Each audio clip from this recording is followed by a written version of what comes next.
తల్లి గర్భమునే నన్ను కోరితివి, విశ్వాస గృహములో నన్ను చేర్చితివి.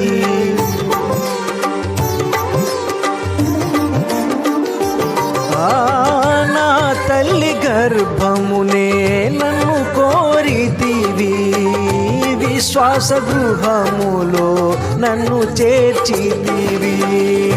అమృత జలమైన నీ నోటి మాటలతో నిఖిల జగతికి నన్ను పంపినావు, ప్రకటింపని చరితం. నా జన్మ నిజ ఫలితం, ప్రకటింపని చరితం.